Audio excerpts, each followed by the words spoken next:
Praise lord. దేవాతి దేవునికి వందనాలు. ప్రభు నామమున మీ అందరికీ నా ప్రత్యేకమైన వందనాలు, శుభాలు తెలియచేస్తున్నాను. ఈ దినము ఉపవాస ప్రార్థనా దినం 7వ రోజు. మీ కొరకు దేవుని సన్నిధిలో నేను ప్రార్థిస్తూ ఉన్నాను. ఈ దినము కొరకు ఏర్పాటు చేయబడిన దేవుని వాగ్దానము యెషయా గ్రంథము 55వ అధ్యాయము 3వ వచనము.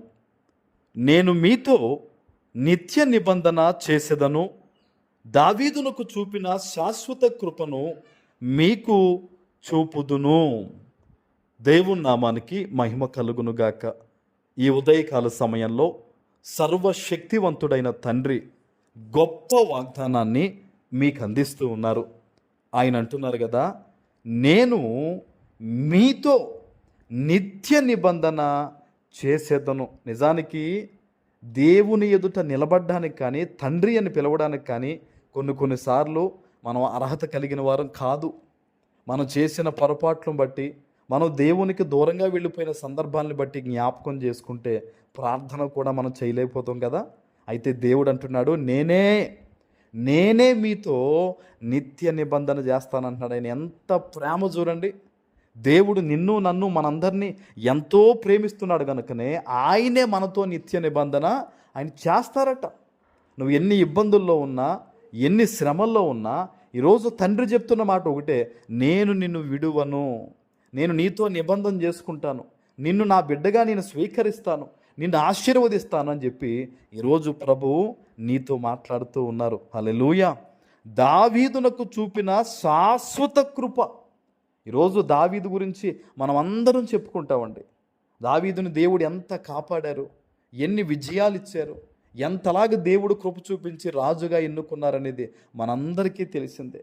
శాశ్వతంగా దేవుడు దావీదు వంశము నుంచే యేసయ్య ఈ లోకానికి వచ్చినట్టుగా కూడా మనకు తెలుసు. ఈరోజు దేవుడు నీతో అదే మాట మాట్లాడుతున్నాడు. ఆయన దావీదుకు నేను చూపిన ఏదైతే శాశ్వత కృపది. ఏదో ఒక్క దినము నిన్ను దీవించడం, ఒక సంవత్సరం దీవించడం కాదు, నేను గతించేంత వరకు కూడా, ఈ శరీరముల నుంచి మన ఆత్మ వేరయ్యేంత వరకు కూడా శాశ్వతమైన కృపను చూపిస్తానని ఈరోజు సర్వోన్నతుడైన నీ తండ్రి గొప్ప వాగ్దానం ఇస్తున్నాడు. ఆయన హల్లెలూయా. ఆయన నీ పట్ల శాశ్వతమైన కృప చూపిస్తాను, నేను నిత్య నిబంధనగా నీతో నిబంధన చేసుకుని నిన్ను బ్లెస్ చేస్తానని చెప్పి ఈరోజు యేసయ్య నీకు మాటిస్తూ ఉన్నారు. మరి నువ్వేం చేయాలి? ఇంత గొప్ప వాగ్దానం అనేది నువ్వు పొందుకోవాలంటే, నీవు నీ కుటుంబము ఆశీర్వదించబడాలంటే, అనేక మందికి దీవెనకరంగా నువ్వు బ్రతకాలంటే ఏం చేయాలంటే, ప్రతి దినము దేవుని నీతిని రాజ్యాన్ని మొట్టమొదటిగా వెతకాలి. నీ ఉద్యోగంలో కానీ, నీ వ్యాపారంలో కానీ, నీ అనుదిన ఈ జీవిత ప్రయాణంలో కానీ దేవుణ్ణి మొదట పెట్టు. ఆయన వాక్యాన్ని ఆధారంగా చేసుకుని బ్రతుకు. ఆయన మీద నీ చింత యావత్తు కూడా వెయ్యంతే. ఆయన అంటాడు కదా, నీ చింత యావత్తు నా మీద వెయ్యండి, నేను మీకోసం చింతిస్తున్నానని చెప్పేసి అంటున్నాడు కదా. అందుకనే ఈరోజు నీ భారము నీ మీద ఉంచుకొనక, నీ ఇబ్బంది నీ మీద ఆనుకొనకుండా నువ్వేం చేయాలి? దేవుని మీద పెట్టాలి. ఆయన ఒకటే చెప్తున్నాడు, ఇదిగో నీ బిడ్డలు నేను ఆశీర్వదిస్తాను, నీ కుటుంబాన్ని లేవనెత్తుతాను. దావీదుని ఎలా అయితే శాశ్వతమైన కృపతో నేను దీవించానో, ఈరోజు ఈ వాగ్దానాన్ని వింటున్న నిన్ను కూడా నేను దీవిస్తానని ప్రభువు చెప్తున్నాడు కనుక చెయ్యి. విశ్వాసంతో ప్రార్థన చెయ్యి. నువ్వు ఎవరి గురించి చేయాలనుకున్నా చెయ్యి. నీ గురించి నువ్వు దేవుని సన్నిధిలో మొరపెట్టు. ఏదన్నా పొరపాటు ఉంటే ఈరోజే విడిచిపెట్టే, ఎందుకంటే దేవుడు నిన్ను ప్రేమించేది శాశ్వతంగా. ఆమెన్.